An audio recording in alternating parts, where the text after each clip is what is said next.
Bem, um bom dia a todos. É para mim uma honra e um prazer participar aqui desse seminário de caráter internacional. É um momento muitíssimo oportuno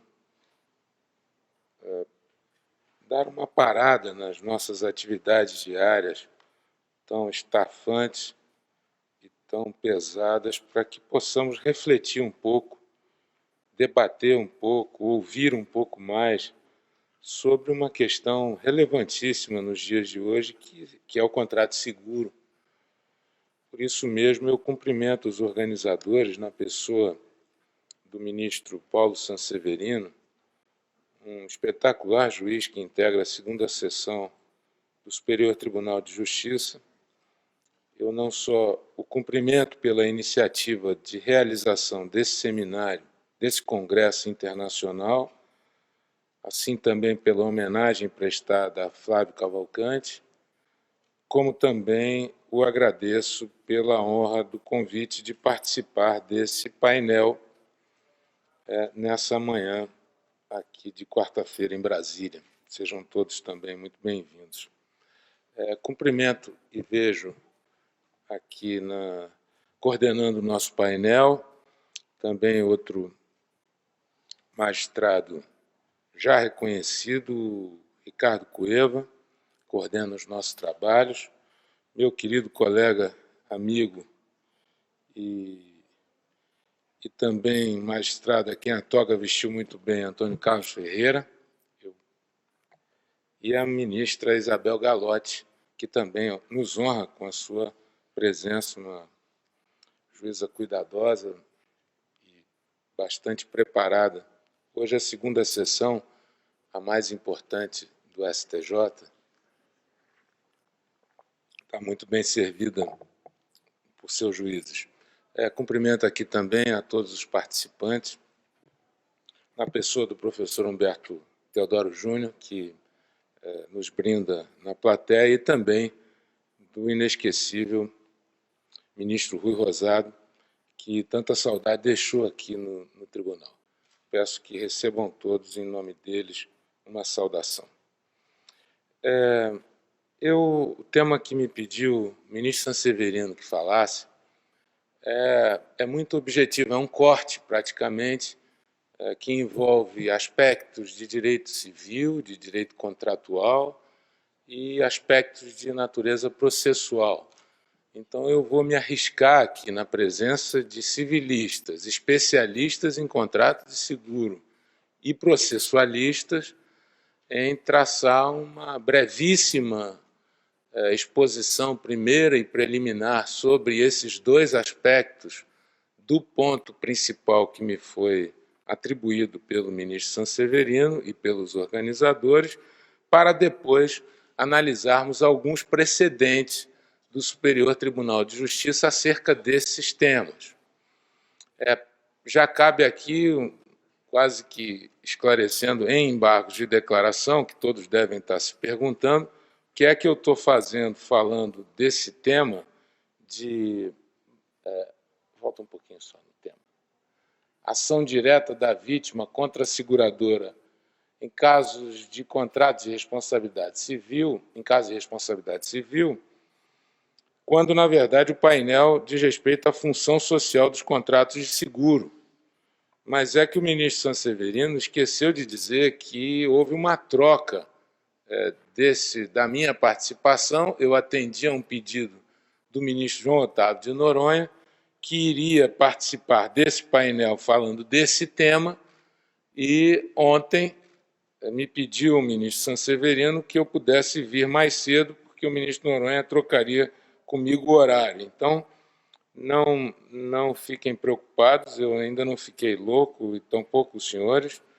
É efetivamente uma troca apenas de horário, mas eu vou continuar abordando o tema que será objeto do painel seguinte, sob a coordenação do ministro Antônio Carlos Ferreira, e que vai tratar dessa questão da ação direta da vítima contra a seguradora. Eu apenas estou fazendo aqui uma antecipação de tutela para tratar desse tema agora. Bem, então, feitos esses esclarecimentos, passamos, como eu disse, para a questão envolvendo o ponto específico que aborda aspectos de direito contratual, direito civil e também uma parte substancial relacionada ao processo. E eu vou procurar, como disse, numa primeira abordagem introdutória, tratar desses dois aspectos, dos motivos, das causas que levaram o STJ a seguir em 3 recursos repetitivos, até por coincidência da minha relatoria, resolveu o tribunal seguir a orientação que nós vamos abordar. Então, o que me cabe aqui é apenas dar as noções pelas quais, histórica e jurídicas, pelas quais o tribunal resolveu seguir nessa mesma linha. Bem, o primeiro ponto que eu coloquei ali para a nossa reflexão é a importância do tema relacionado ao contrato de responsabilidade civil nos dias de hoje. Basta quem atua na segunda sessão do nosso tribunal, que é verdadeiramente o tribunal que trata das questões, eu registro e cumprimento a chegada do meu querido amigo Nelson Nery Júnior, mais um processualista a me criticar aqui daqui a pouco. Então, quem hoje atua na segunda sessão vê que o grande tema hoje em julgamento são os processos, os casos relacionados à responsabilidade civil, seja decorrente do Código de Defesa do Consumidor, do próprio Código Civil, enfim, é o grande tema que permeia hoje quase todos os julgamentos. Quem assiste às sessões de julgamento percebe a quantidade de recursos envolvendo, direto ou indiretamente, a responsabilidade civil. E, nesse contexto, o seguro que cobre a responsabilidade civil ganha relevo justamente porque vivemos num mundo em que avança a tecnologia, avança a pós-modernidade, enfim, é uma modalidade de seguro que é recente. A doutrina, na sua maioria, aponta o início desse tipo de cobertura a partir do final do século XIX, começo do século XX, na França, na Inglaterra, depois se espalhando pela Alemanha. Estados Unidos tem enfim, tudo lá é muito grande, sempre com muita recorrência, mas o fato é que, em termos históricos, é um contrato de seguro recente, em termos de sua recorrência e incidência. E, como disse, isso vai muito ao encontro do avanço da sociedade moderna e seus variados aspectos e variadas matizes. E, efetivamente, iniciado com a questão mais relacionada à cobertura por acidentes, aqui no nosso caso, no nosso país, no decreto de 1912, relacionado às estradas de ferro, mas isso foi se espalhando com a chegada dos veículos automotores. A sua maior incidência é decorrente de acidentes envolvendo veículos, mas não só, e não se limita a ele, envolve também cobertura de riscos para atividades profissionais, médico, dentista, engenheiro, construtores, advogados, atividades perigosas, insalubres, dentre tantas outras que cobre esse seguro, mas não só pelo DPVAT, mas também pela sua recorrência. O campo de maior atuação é efetivamente de veículos automotores. Tem por finalidade proteger um objeto determinado ou indeterminado e tem a possibilidade de cobrir danos produzidos por ato ilícito ou não. No dizer do Aguiar Dias, nessa modalidade, porque também mesmo dentro do próprio contrato de seguro de responsabilidade civil, há várias nuances e várias modalidades deles, né? Mas dentro dessa que mais nos interessa para o tema que pediram a abordagem, o conceito do Aguiar Dias é de que é o contrato pelo qual, mediante os prêmios estipulados, o segurador garante ao segurado o pagamento de indenização que porventura lhe seja imposta com base em fato que acarrete sua obrigação de reparar o dano. Nesse conceito existe a figura de um terceiro prejudicado, portanto é diferente do seguro tradicional de coisas, determinadas ou não. E também, vamos verificar em seguida, é diferente de um seguro onde há estipulação em favor de terceiro, como é o caso do seguro de vida.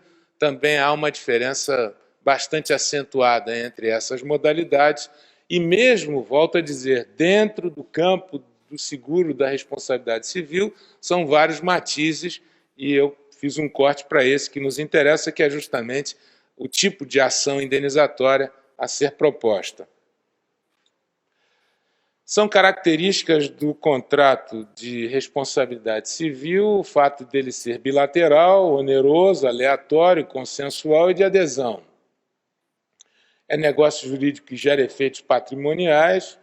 A obrigação da seguradora está condicionada ao pagamento à parte beneficiária de uma quantia certa, previamente ajustada, embora eu não aprecie muito usar a expressão parte beneficiária, que pode sugerir a estipulação em favor de terceiro, mas feita aquela advertência, que não se trata aqui de terceiro como beneficiário exclusivo do contrato, mas sim como eventualmente aquele que recebe a indenização,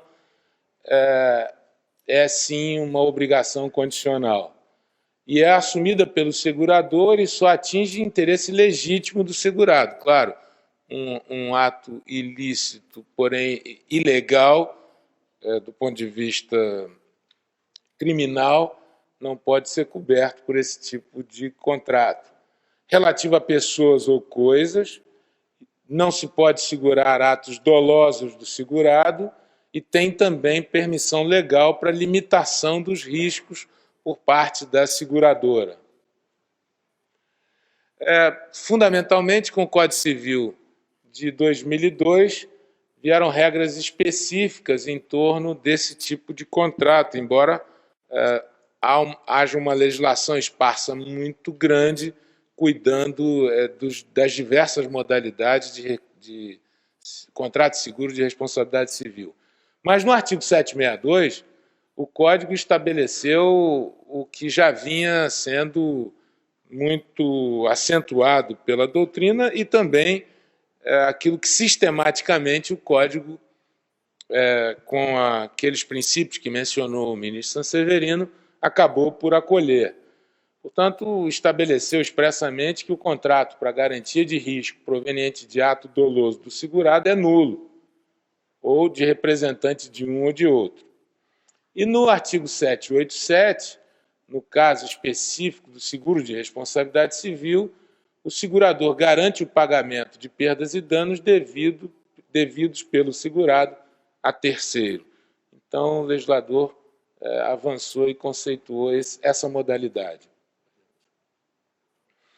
Agora, na segunda parte, eu arrisco um pouco para conjugar e para desenvolver melhor o raciocínio ao que eu me propus, a traçar algumas regras básicas da natureza processual, sobretudo da intervenção de terceiros, para que nós possamos compreender, na conclusão, quais os motivos que levaram as três linhas que o tribunal adotou em relação à ação direta do lesado em relação à seguradora e ao causador do dano. Em relação à intervenção de terceiros, primeiro é salientar que a distinção entre sujeitos principais e secundários do processo, no caso dos sujeitos principais, autor e réu, aquele que pede ou em face de quem se pede alguma coisa, e sujeitos secundários são os demais fora do sujeito principal. Também é importante para desenvolvimento do raciocínio a distinção da capacidade de ser parte, né, que é a capacidade do sujeito natural de figurar, do sujeito natural da pessoa jurídica de figurar no processo, que é diferente da capacidade de exercício ou de gozo que a doutrina considera como capacidade processual específica, que, por sua vez, é diferente da questão da legitimidade, ou, vale dizer, a expressão já consagrada, da pertinência subjetiva. Isso tudo tem a ver com o ponto que vamos abordar, relacionado à intervenção de um terceiro para dentro do processo. Litisconsórcio, e por vezes, dependendo da intervenção de terceiro, ela se qualifica até mesmo como um sujeito principal, como um litisconsorte principal, porque aqui há, no litisconsórcio, pluralidade de lides na mesma relação processual, pode seguir. E no caso específico da intervenção de terceiros, já aí voltando um pouco para a reflexão em torno desses conceitos já conhecidos e ressabidos por todos que estão aqui, mas apenas para poder estabelecer, como disse, um desenvolvimento razoável do que eu vou expor nos precedentes. No caso da intervenção de terceiros, é já conhecida a posição daqueles que sofrem a influência da coisa julgada no processo. São os terceiros indiferentes, são os terceiros que sofrem os efeitos diretos, na expressão já consagrada do Carnelucci, ou naturais, da expressão de Liebman, relacionada à coisa julgada fixada na sentença. E é justamente a questão da intervenção de terceiros, ela se justifica no processo, sobretudo porque, em relação a esses que sofrem os efeitos reflexos, mas que, em tese, não estariam ali adotando posição dentro do processo, é que se permite o ingresso deles no feito, seja por um motivo de natureza prática, seja para que efetivamente sofram as consequências da coisa julgada, enfim, por vários aspectos é que se permite essa intervenção de terceiros. Como se sabe também, apenas recordando, ela pode ser provocada, são os casos clássicos da nomeação à autoria, denunciação à lide, chamamento ao processo, ou voluntária, assistência, oposição, embargos de terceiro, intervenção de credores na execução. Agora, alguns casos que eu separei para que possamos debater. Num primeiro momento, eu trouxe alguns casos genéricos de contratos de seguro de responsabilidade civil e a jurisprudência do Superior Tribunal de Justiça. E deixei os 3 últimos casos para que tratássemos do tema específico, que é a perspectiva do lesado ingressar com ação direta contra o segurador e contra o causador do dano, ou ambos no mesmo polo da relação processual. Então, eu separei alguns casos mais frequentes na nossa jurisprudência relacionados a contratos de responsabilidade civil. O primeiro deles é muito frequente, muito recorrente, da relatoria da ministra Nancy Andrighi, onde se discutiu se num contrato de responsabilidade civil se poderia conferir a ele uma interpretação extensiva no sentido de que a cobertura por danos corporais, se ela podia excluir tanto o dano moral quanto o dano estético, desde que o faça, se ela poderia, a interpretação desse contrato, ser extensiva para cobrir também o dano estético e o dano moral, quando ela fosse omissa à apólice em relação a eles. Então, o que a ministra Nancy disse ali no item 4 é o seguinte: a apólice do seguro contra danos corporais pode excluir tanto o dano moral quanto o dano estético, desde que o faça de maneira expressa e individualizada, sendo descabida a pretensão da seguradora de estender tacitamente a exclusão da cobertura em relação ao dano moral para o dano estético ou vice-versa, ante a nítida distinção existente entre essas rubricas. Então, o tribunal vem entendendo que tem que ter a exclusão expressa para se justificar o não pagamento da cobertura. Esse outro precedente do ministro Ferreira, eu coloquei ali só para repisar a súmula 402, onde se também disse que os danos pessoais compreendem, em regra, os danos morais, salvo quando haja cláusula exclusiva e expressa de exclusão, e nesse caso aí aplicou súmula 5 e 7, porque o tribunal havia interpretado nesse sentido, o tribunal recorrido. Pode seguir.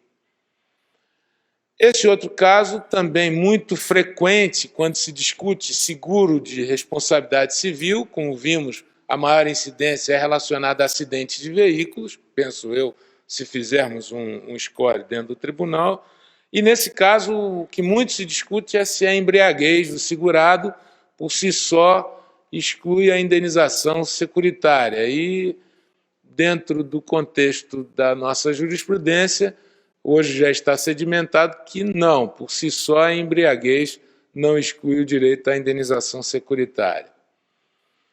Outro precedente que eu coloquei ali, quase que uma provocação, mas eu fui socorrido pelo ministro Sanseverino, que a ele fez referência antes. Eu disse provocação porque a turma que mexe com seguro mais diretamente tem quase que uma obsessão de reformar esse entendimento, porque lutaram muito no parlamento para que ele fosse modificado, o Código Civil, e uma vez modificado, a jurisprudência da Casa continua ainda interpretando com base na teoria da boa-fé objetiva, que mesmo naquele período de 2 anos, há necessidade de se provar que houve intenção na prática do suicídio ou premeditação. Mas por que é que eu coloquei aí, além da provocação? É que, na verdade, como eu disse, o seguro de vida é um seguro típico em que há uma estipulação em favor de terceiro, e é uma distinção entre o seguro de responsabilidade civil e o seguro que contempla, como é o caso do seguro de vida, uma estipulação para terceiro. Portanto, a regra que nós vamos mencionar não diz respeito a esse tipo específico de contrato. Pode seguir. Depois, um outro precedente que trata de isenção da responsabilidade do segurador quando o segurado omite ou presta informação falsa a respeito da localidade de circulação habitual do veículo. Com alguma mudança, é um pouco aquilo que o ministro Sanseverino também trouxe na questão da boa-fé objetiva em relação à omissão de uma informação relevante para o estabelecimento tanto da composição do valor da apólice, quanto também dos próprios componentes do contrato de seguro. Nesse caso, como disse, o contrato é de responsabilidade civil e é muito recorrente que se discuta isso, se a omissão que fere a boa-fé objetiva e é relevante, tem um peso relevante na composição do contrato, se ela exclui ou não a obrigação de indenizar. Pode seguir. Esse outro caso, bom, agora sim, são os 3 casos, eu já vou me encaminhando para o fim, são os 3 casos que eu separei, que foram objeto de recursos repetitivos. O primeiro deles é o recurso especial 925-130, onde, fundamentalmente, nós discutimos a possibilidade de condenação direta e solidária da seguradora litidenunciada que participou da ação ajuizada em desfavor do segurado denunciante. Aqui, portanto, nós temos aquela posição clássica da ação indenizatória movida contra o segurado causador do dano e ele, então, denuncia a seguradora. A questão aí é saber se a condenação imposta na litidenunciação, se ela pode ser direta ou se ela é apenas regressiva em termos de estabelecer a responsabilidade para o denunciante. Aqui eu vou me arriscar a dizer que temos 2 grandes processualistas, além de tantos outros na plateia, mas 2 deles tem posição muito nítida a respeito desse tema, o que foi por nós, juízes da segunda sessão, temos quase metade da segunda sessão aqui, nós, o Ricardo Cueva, a Isabel Galotti, o Sanseverino, o Ferreira, nós todos consideramos essas três posições que estão analisadas no voto submetido ao exame da sessão, onde se primeiro discutiu o seguinte: qual é a natureza desse litisconsórcio? Se ele, malgrado o disposto no 75, inciso 1º do CPC, apontando que, no caso do litisconsórcio, para o denunciado que aceita a denunciação e contesta o pedido principal, ele assume essa condição de litisconsórcio, malgrado aí essa expressa definição legal, muito se discutiu a natureza jurídica dessa intervenção de terceiro. E há uma posição do professor Cássio Scarpinella, no sentido de que ela se reveste de uma assistência simples. Já a posição do professor Nelson Neri e da sua esposa e nossa querida amiga Rosa Neri, e também do Cândido Marco, uma posição mais intermediária, de que há sim uma assistência simples, mas na fase de execução, se eu estiver errado, você me corrige, Nelson. Mas na fase de execução pode ensejar a cobrança do valor da condenação, tanto do denunciante quanto do denunciado. E há uma terceira posição que acabou prevalecendo na sessão do professor Humberto Teodoro e também já conhecida na casa do Atos Carneiro, no sentido de que há uma corresponsabilidade entre segurador e segurado, acarretando aí a possibilidade de uma condenação direta da seguradora denunciada na ação ajuizada pela vítima do dano. Nesse caso aqui, onde se discutiram essas várias perspectivas, o ponto principal que mais chamou a atenção dos julgadores, se eu estiver errado também me corrijam os meus colegas, é no sentido de que, participando do processo, acompanhando todo o processo, a seguradora teria a condição de produzir prova, não haveria cerceamento de defesa e ela poderia exatamente, dentro do devido processo legal, demonstrar ou contribuir para a demonstração de que o segurado dela não agiu com responsabilidade a ensejar a procedência do pedido principal. Então,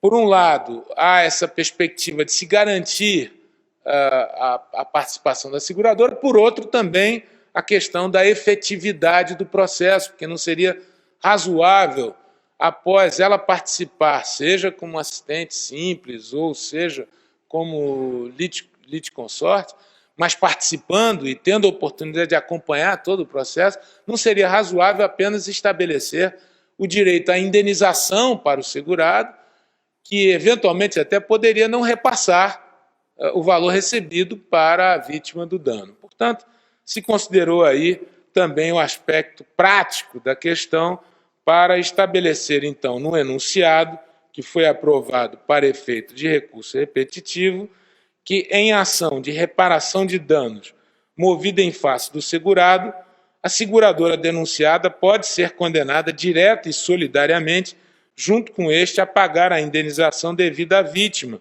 nos limites contratados na apólice. Então, há ali uma solidariedade estabelecida no polo passivo quando ocorrer a denunciação.